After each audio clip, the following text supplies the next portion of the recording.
Bom, gente, eu estou aqui, o AgroVoz está aqui hoje com o Marcelo Brito, que é presidente da Associação Brasileira do Agronegócio. E é um prazer tê-lo aqui, o Marcelo. Prazer é meu, Bruno. A gente estava conversando a respeito dessa dificuldade aqui, de a gente ter que lidar com o digital assim rapidamente, né? Quer dizer, em 2, 3 meses a gente só faz coisas pelo digital, né?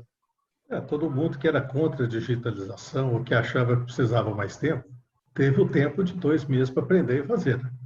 Pois é. E aí nós estamos falando de escolas, de universidades, de faculdades, de empresas, de todo mundo. E você, como presidente da APAG... A própria ferramenta que a gente está utilizando aqui, antes dessa pandemia, né? Ela tinha mais ou menos 1/10 dos assinantes que ela tem hoje. Exatamente. Alguma coisa ganhou com a pandemia, né? Exatamente. Na própria associação também, nós estamos fazendo tudo online. O pessoal também está de quarentena, todo mundo. Tem que respeitar. Então, Marcelo, eu queria conversar com você a respeito do próprio agronegócio. Lógico, o agronegócio é um negócio muito amplo, né? Tem vários setores, vários segmentos daí. Mas eu queria falar um pouco sobre as indústrias do agronegócio. E quando a gente fala em indústria do agronegócio, a gente está falando de fábrica de tratores, de implementos,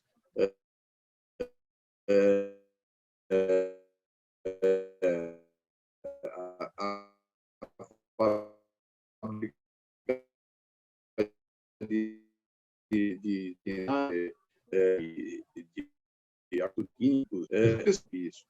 Está se vendendo trator, não está se vendendo trator? Como é que está se vendendo o trator, se está se vendendo? Né? Não, Bruno, é o seguinte, aqui na BAG, até pela ramificação que a gente tem nos setores, a gente está em contato com todo mundo. Então, eu fico perturbando os colegas, né? Porque aí eu mando uma mensagem para o pessoal de carnes, para o pessoal de soja, para o pessoal de tratores, pessoal de defensivos, ou seja, da cadeia em geral para saber como é que está tudo. Tá? O pessoal de trator está sofrendo. Tá? Se você pegar os principais fabricantes no Brasil aqui, para não citar nomes, estão todos com as fábricas paradas. Agora, estão parados por falta de peças e equipamentos. Porque aqui a gente está seguindo a movimentação do coronavírus. Né? Começou na China, eles paralisaram lá as fábricas. Ao paralisar as fábricas lá, durante muito tempo, esgotou-se o estoque de peças e equipamentos, peças e componentes, que atrapalham hoje a montagem dos tratores. Então, assim, juntou isso com a própria expansão do vírus aqui no Brasil, que também obrigou as empresas a fazerem férias, né, e separar os funcionários. Então, paralisou a produção. O lado positivo disso, que era a nossa grande preocupação no início, e foi motivo até da gente mandar uma carta para a ministra e para vários governadores, que no início desse processo, quando fecharam estados e municípios, muita gente começou a fechar as concessionárias de tratores também. Então, não é que tem alguém vendendo trator nesse momento que não tem. Só que na hora que o trator estraga no campo, em plena safra, você precisa arrumar. Você precisa de peça, você precisa de mecânico. Então, isso é atividade essencial. Como diz tão bem o Roberto Rodrigues num vídeo que ele gravou recentemente, a natureza tem o seu próprio momento e a sua hora de plantio, a sua hora de colheita, não espera quarentenas. Né? Então, a resposta que eu tenho tido das indústrias é o seguinte: indústrias paradas, lojas e concessionárias abertas, fazendo a venda de peças, equipamentos e manutenção dos tratores em campo. Algum problema para a safra? Para emergência. Algum problema para essa safra? Não, ninguém acredita que vai ter, salvo coisas pontuais aqui ou ali no Brasil, mas de forma geral, ninguém prevê nenhum problema na colheita agora. E aí vamos ver como vai se dar a chegada dessas peças, componentes, a reposição dos estoques e a preparação desse setor para a época de plantio que vem aí no segundo semestre. ou na safrinha nos seus eventos. E esse setor, ele depende muito, quer dizer, depende, não é que depende, mas é um momento especial que esse setor vive é o AgriShow, né? Que esse ano foi por enquanto, adiado, né? Não é só AgriShow, né? Todas as feiras, né? Rio Verde foi cancelado. Ou seja, das grandes feiras do setor, nós não sabemos ainda sobre a Expo Inter, que ainda está, né? Você não sabe se vai ou se não vai. Mas todas as outras você teve a primeira, que foi Cascavel, né? E depois não teve mais nada. Então, assim, são nessas feiras que você tem as grandes vendas, né? As grandes negociações. E, assim, quando você pensa no AgriShow, é uma feira que ela é muito grande. Ela requer uma movimentação logística e uma preparação prévia muito grande. Sei lá, 600, 800 expositores, mais de 400 mil metros quadrados de feira. Então, não é uma feira que você fala assim, eu vou adiar, e aí chegar em junho, você avisa para o pessoal, em julho nós vamos fazer. Não é assim. Você tem que ter uma programação de 3 meses. Aí você não sabe quando que a coisa vai melhorar. Depois que melhorou, esses 3 meses, será que vai dar na época de chuva? Se for na época que começou a chover, você não pode fazer, porque a feira é aberta. Então, assim, tem uma série de complicações. Então, assim, corre-se o risco da gente ficar sem a principal feira desse ano, mas isso aí não está confirmado pelos expositores, eles estão fazendo todos os esforços. Você sabe que a presidência da AgriShow é de um colega nosso, o Chico Maturo, que é diretor da BAG, e o Chiquinho tem trabalhado, coitado, igual um doido, para com que as coisas aconteçam. Ele, sabe, a intenção é que as coisas aconteçam. E, assim, essa é uma feira importantíssima para várias associações no Brasil que são sócias dessa feira. Sabe? Como a BAG também. Você tem uma parcela do seu budget anual que, quando você faz pensando na AgriShow e em outras feiras onde o pessoal é sócio também. E isso aí saiu. Então, às vezes, o pessoal acha assim, não, eu vou pedir a suspensão do meu pagamento de associação tal por um período, que a coisa está difícil, a associação se sustenta. Não, mas a principal fonte de sustento das associações, que são as feiras, os eventos, os fóruns, esses aí se exauriram. Então, é um momento até de reconstrução das estruturas orçamentárias e tudo mais.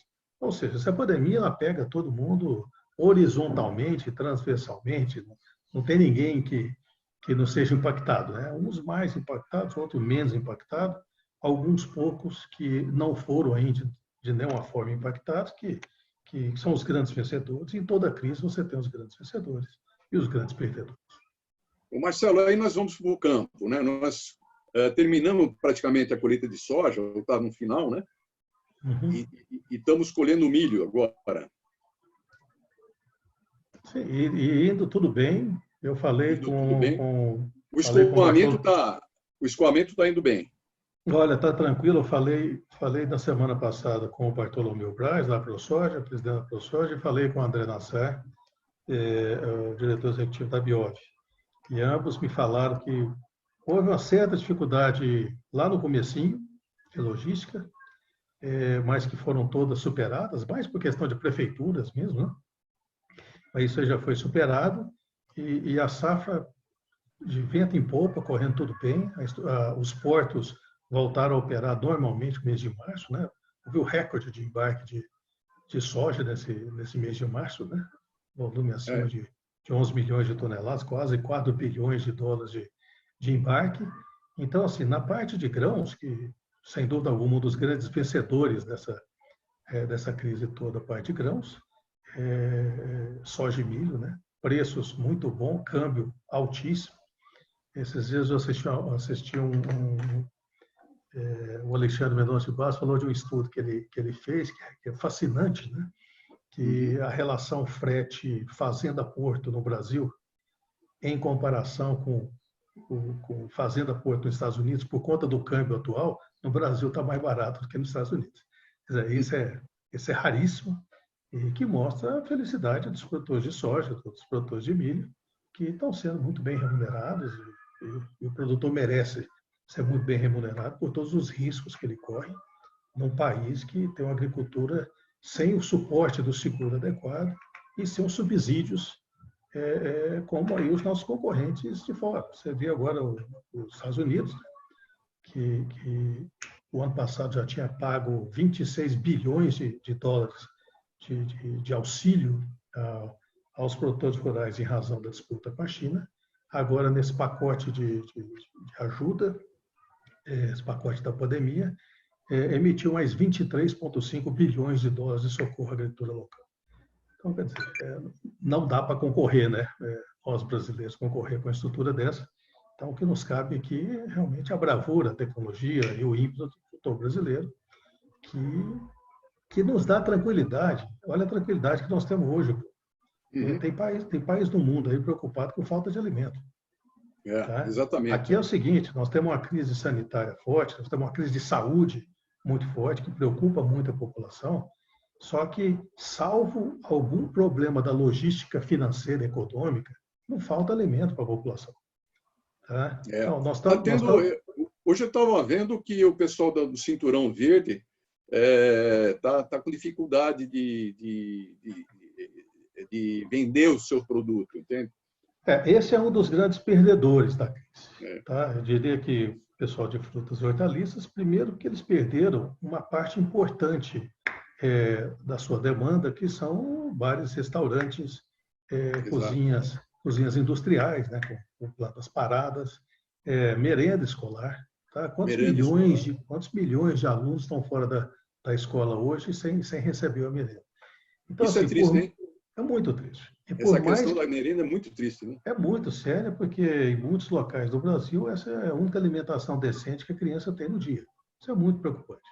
Eu estava outro dia eu estava até falando sobre isso, se com toda essa questão do delivery, né? A gente está vendo o delivery aí resolvendo o problema do abastecimento da classe média, praticamente, né?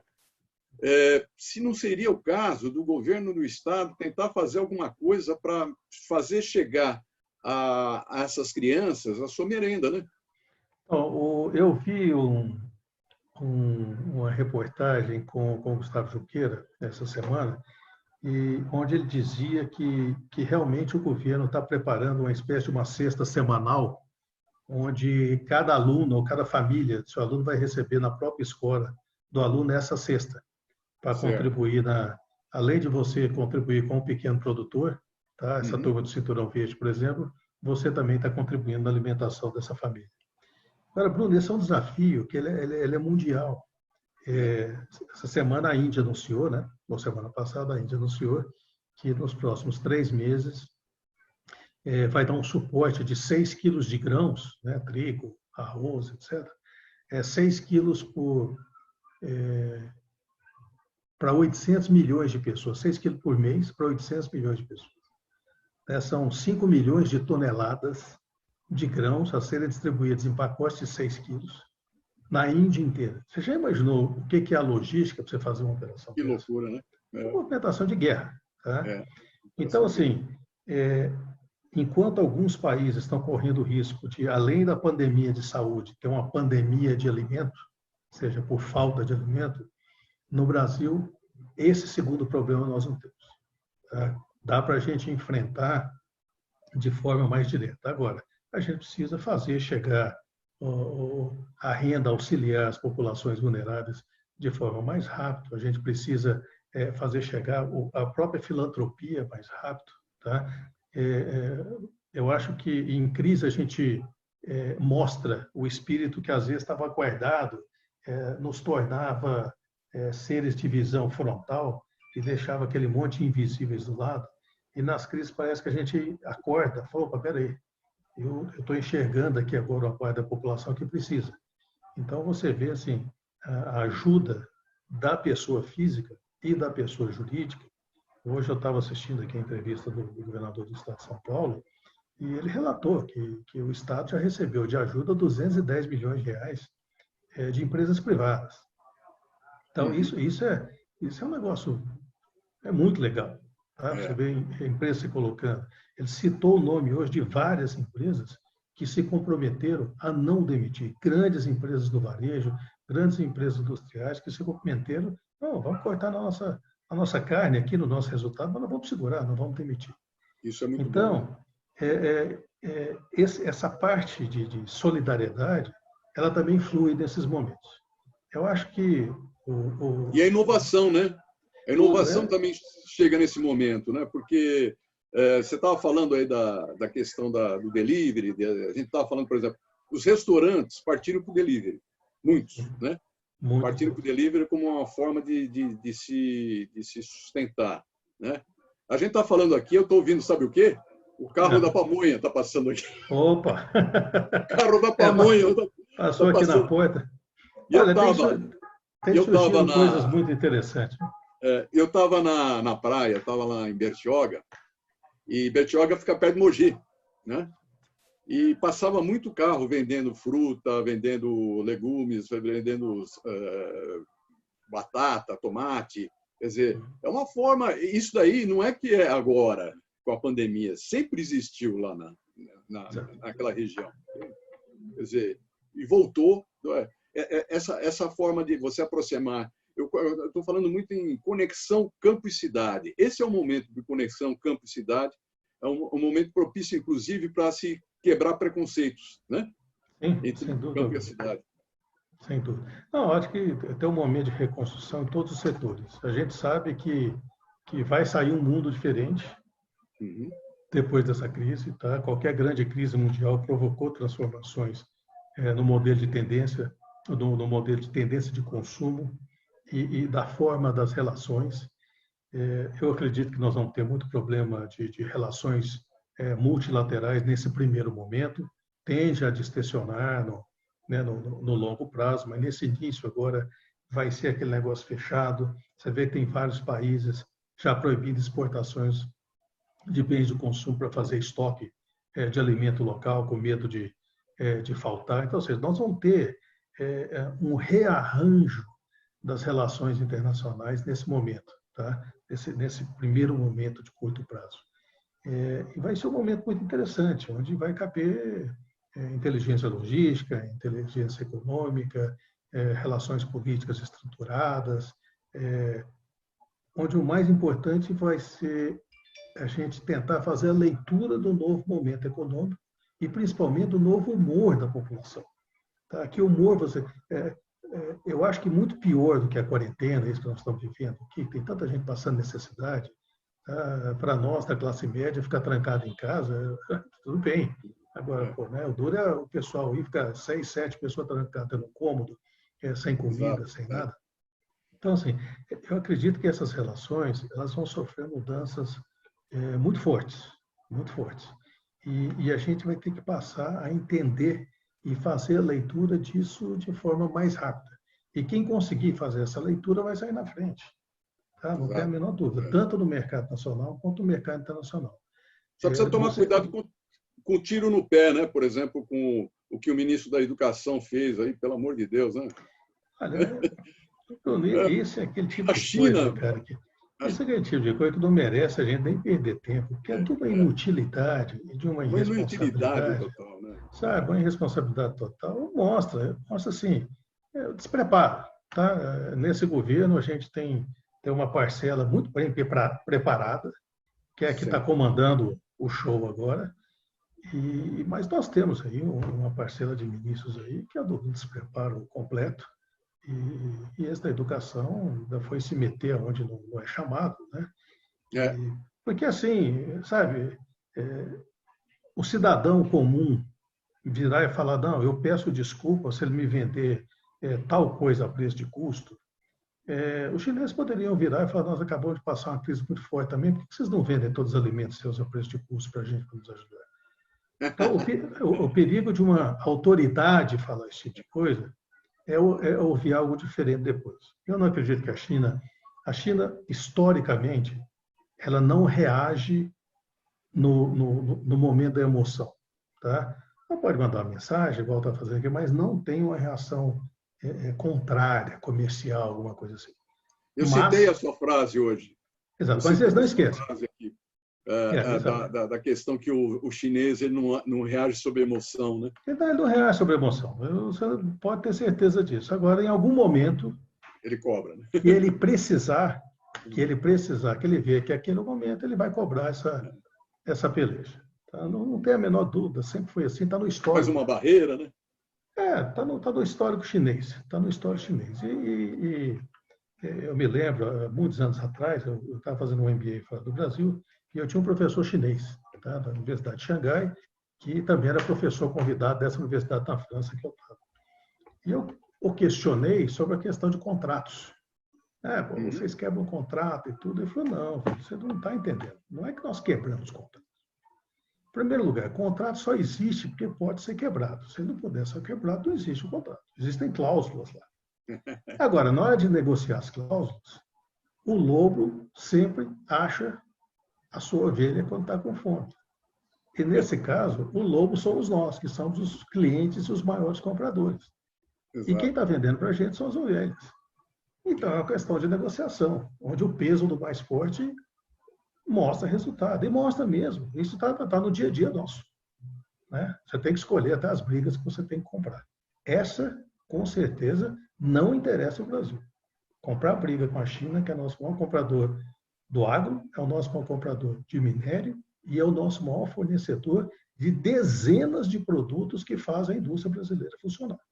Então, assim, é nosso grande parceiro da ida, nosso grande parceiro da volta. Então, assim, essa é uma briga que não vale a pena começar. Marcelo, só para terminar, eu queria que você falasse um pouco, você é um profissional da Amazônia, né? Teve um grande trabalho na Amazônia e eu me lembro durante aquela crise que nós tivemos em relação ao desmatamento, você teve um papel muito importante até para ir contra, né?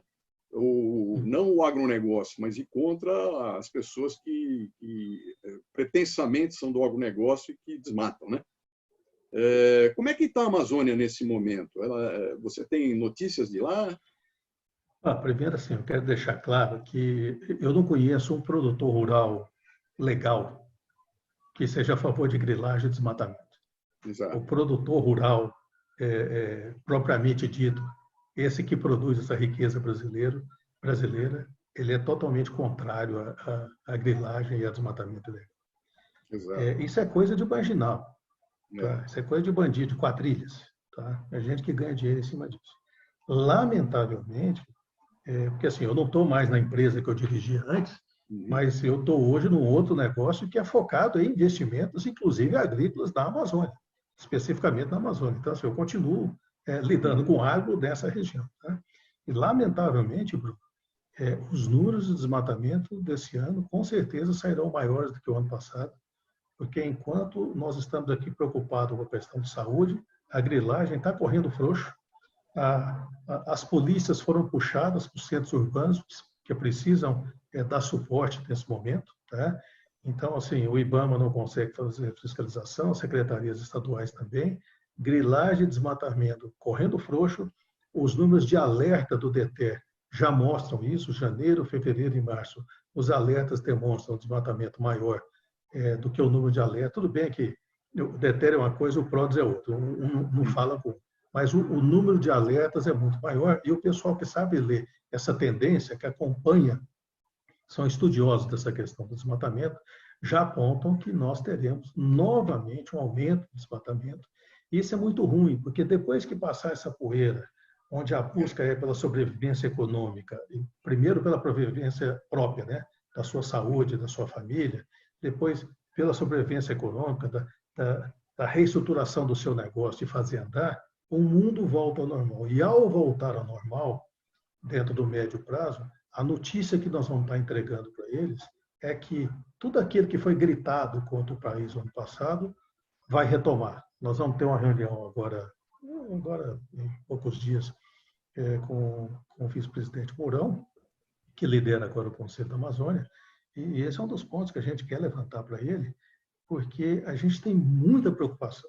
E quem levantou essa preocupação para mim foram alguns associados da BAG, que falaram, olha, nós estamos correndo o risco de sofrer uma nova crise, porque a coisa está andando, e a gente que tem plantação no Mato Grosso, a gente que tem plantação no norte do Tocantins, no sul do Pará, que está vendo que a coisa está correndo frouxo, justamente porque não tem fiscalização, e já chamando por risco que a gente pode ter em alguns dos mercados. Talvez a China aí ache uma desculpa até para retaliar alguma coisa para a gente no futuro. Não estou Que dizendo que vai tristeza. acontecer. Eu estou dizendo que é o seguinte, nunca dê motivo para o seu cliente e para o seu concorrente para que ele use contra você. E isso que nós estamos fazendo agora é dando motivo para que os nossos concorrentes possam... só para finalizar, eu digo o seguinte, o pessoal não fica lá fora, sentado numa mesa, falando assim, vamos ver o que a gente tem aqui para esculhambar o Brasil agora e atrapalhar o mercado deles. Não é assim. Eles ficam sentados na mesa e falam, vamos ver o que o Brasil dá de presente.